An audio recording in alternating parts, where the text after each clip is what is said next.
And today we're gonna talk about thinking. You mentioned the word thinking twice already. You think about the book, second book, Thinking right? and growing. Yeah, I love how you called this thinking and growing. yeah, yeah. And my wife and I, we've been asking people the secret of how they think, so that we can share that with our audience, and whoever listen to the conversation will pick the tips, the advices, so that they can reflect and learn and apply. And I think that is the beginning of all of the beautiful change if they know how to do it well. All right. So.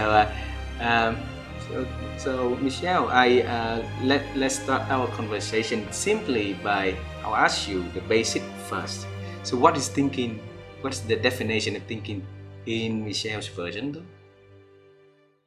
Yeah, that's a great question. So I've been advocating all of the leaders that I coach is I want them to rethink and reimagine Mm, how we work, how we connect, how we prioritize, how we meet.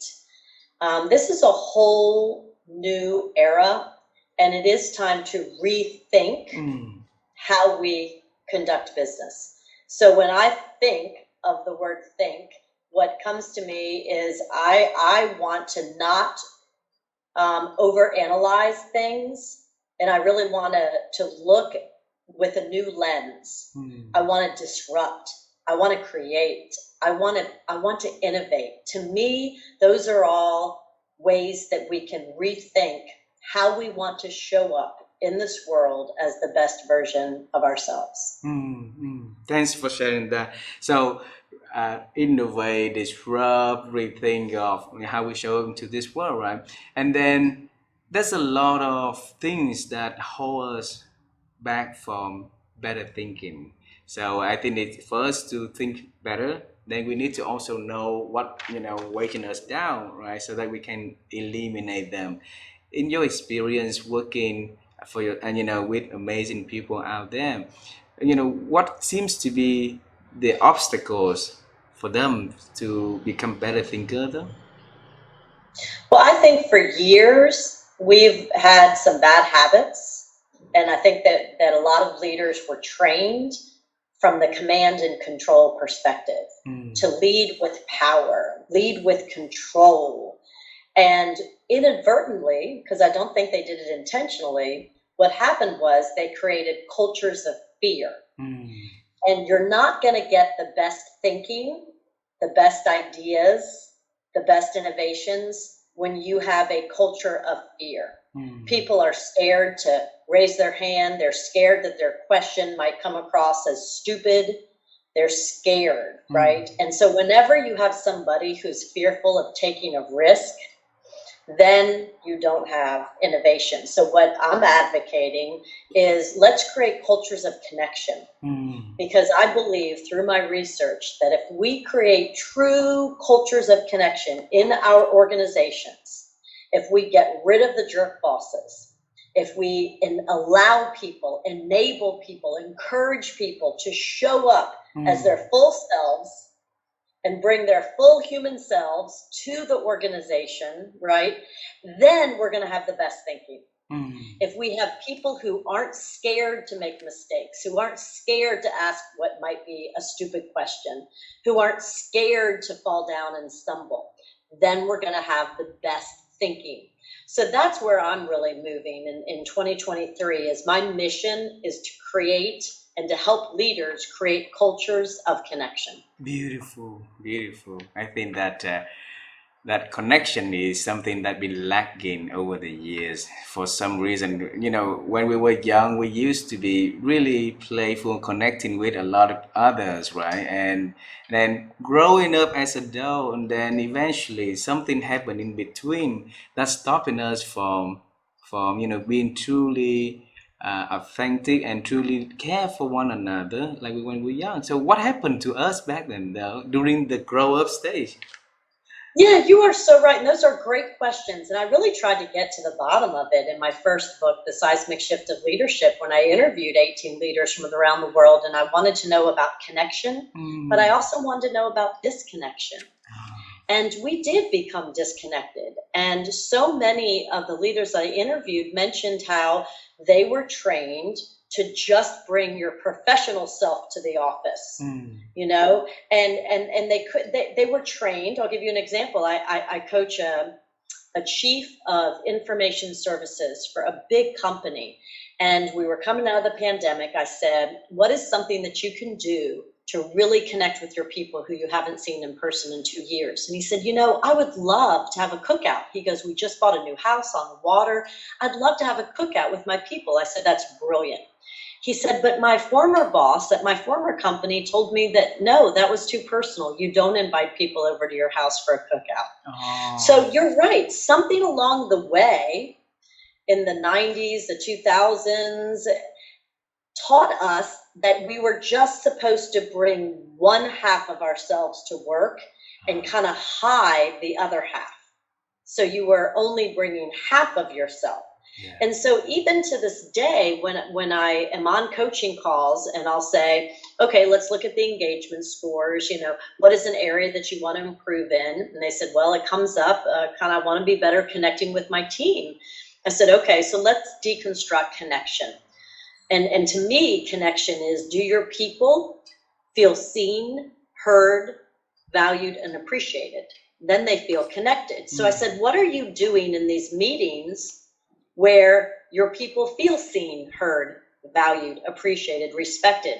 I said, are you asking them about their personal lives? No. I don't want to do that. I can't go there. We have a lot to accomplish. We have 1 hour and we have an agenda.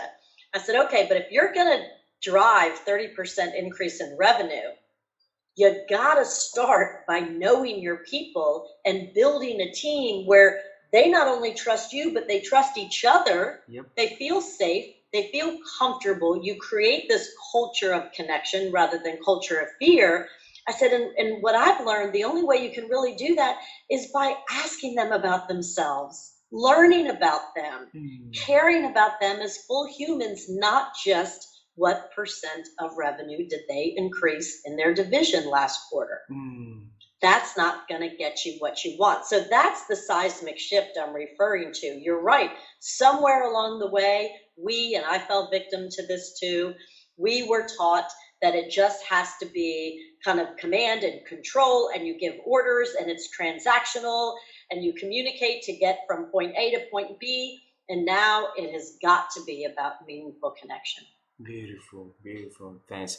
And you know what, Michelle, I always believe in good things also. So I believe that if we have the intention to change, then we can always change. And and then if I believe those leaders will be able to restore the connections for the teams, the organization, and that is foundation for us to make change in the world. So thanks for leading that.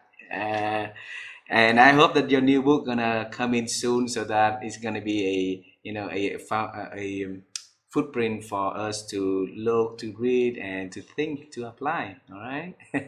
Oh, thank you. Yeah, that's where really I want to go next. That first book that I wrote, The Seismic Shift in Leadership, How to Thrive in This New Era of Connection. It really, the second title should be really How to Thrive in a New Era of Disconnection, because that's what I'm finding more and more. People saying, we haven't seen each other in 2 years, and now people are saying they still don't want to go back to the office, and I don't really know how in the world am I supposed to run a meeting. I was on a meeting recently where it was for 4 hours, and the people running the meeting didn't even give us a bio break. 4 hours in a virtual meeting without a bio break, and they just spoke at us. There were no visuals. There were no breakout groups. There was no way for smaller groups to have any sort of connection. We just sat there and we were spoken to for 4 hours. And those are the examples that I'm talking about when you talked about what does thinking mean to you. And I challenged you and said, well, I think everyone should be rethinking how we work and how we meet. And we can't just think that now, because our employees want to stay flexible and they want to still work either all from home or occasionally from home, we can't just run meetings in this transactional way, one way, talking to. You're going to lose people. You're not going to motivate them. So this new book that I want to start writing, this Seismic Shift in Culture, I want it to be a workbook Because so much of my work now is spreading the message that, okay, we've identified there's a seismic shift. Command and control no longer works. It's not effective. We have higher expectations of how we want to be treated at work. We're not going to put up with jerk bosses. So rather than creating cultures of fear, we need to create cultures of connection. Yep. But then how do you do that? It's easy to say that, oh, yes, we do. We need to create cultures of connection. What does that look like? What does that feel like? What does that sound like? What do I do? And that's the book that I want to write, is a roadmap, kind of a toolkit, kind of a workbook to say, here's how you do it.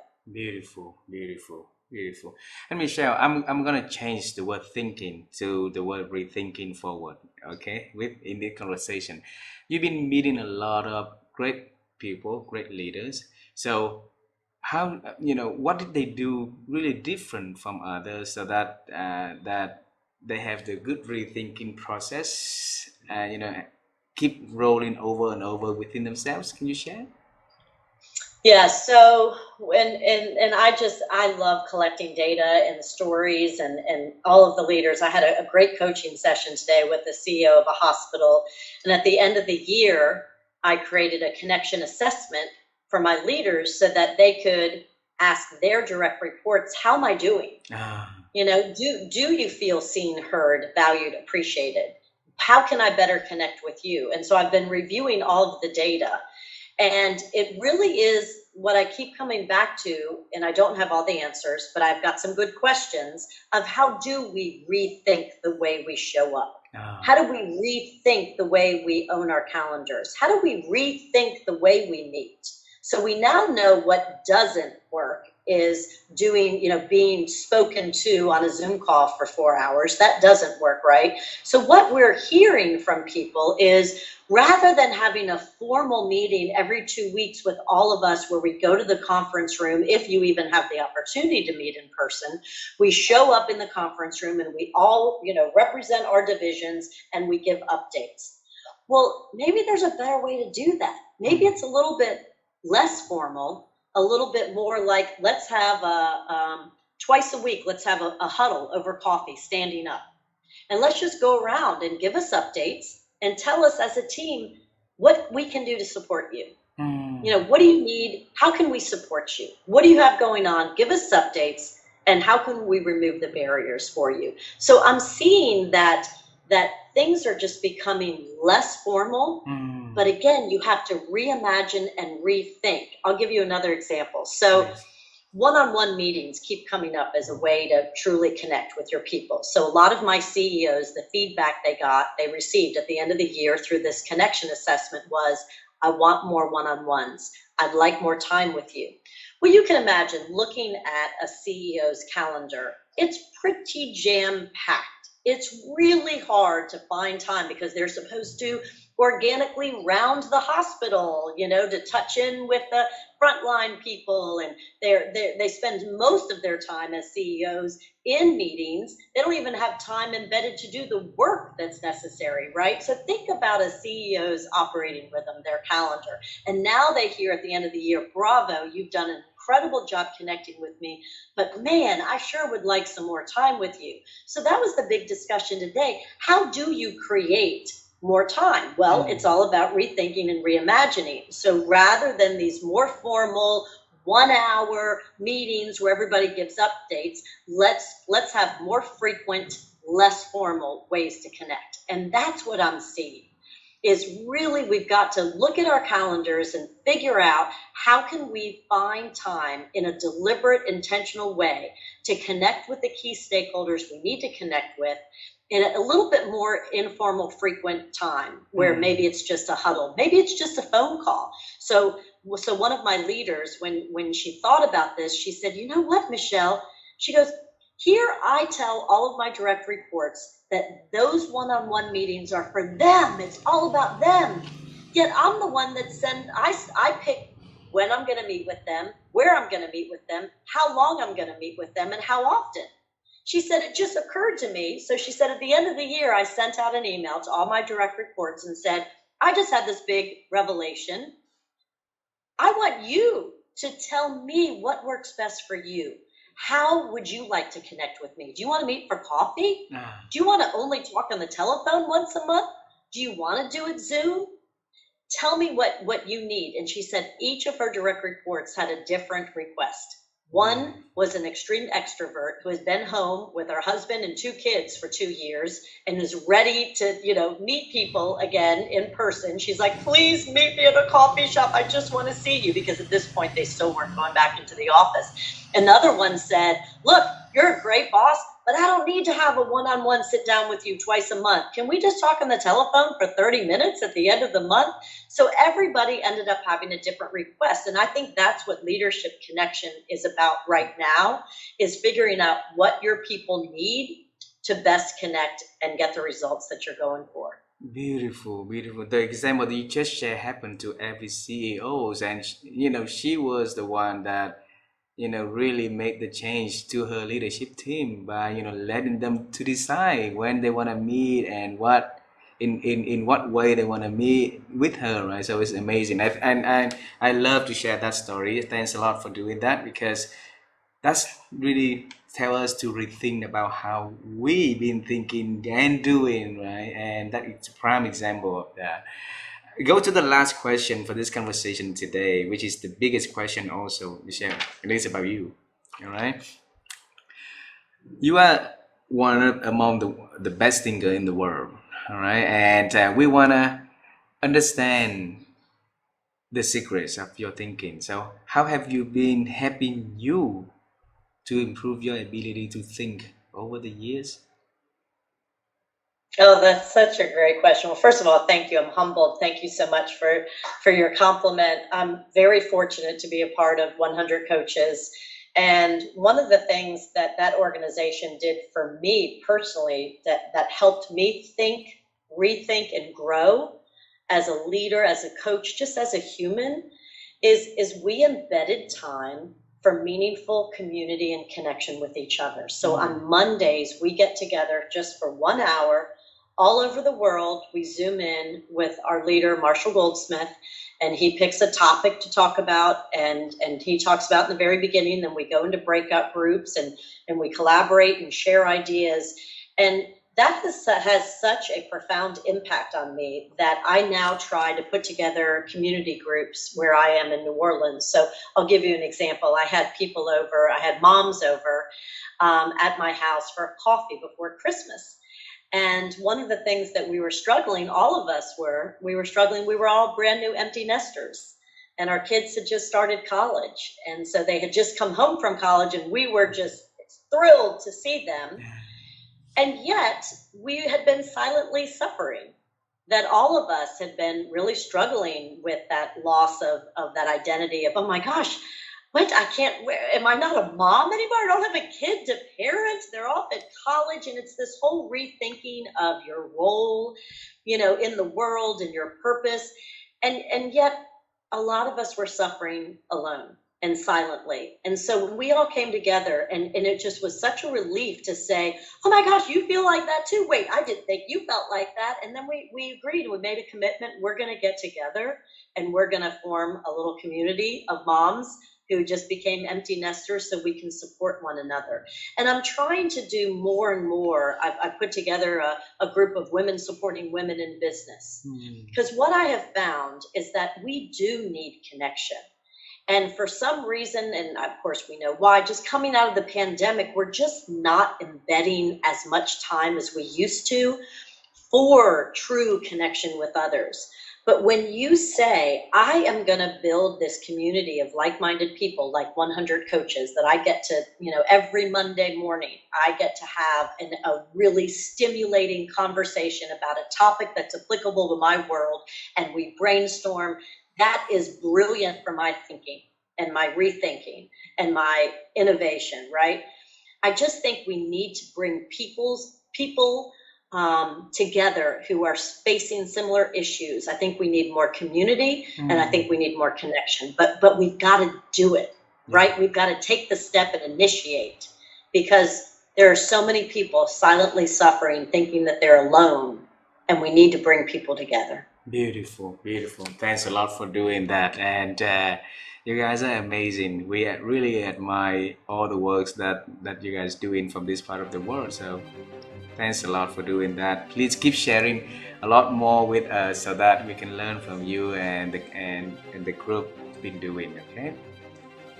Oh, thank you so much. And I can't wait to read your book. It's what a beautiful project for you and your wife to come together and A, to have a podcast, to B, ask guests on and ask really good questions, and then C, to compile it together so that we all can learn from each other. Thank you for putting that out in the world. Thank you very much, Michelle. Have a wonderful evening and say hello to your loved ones first, please.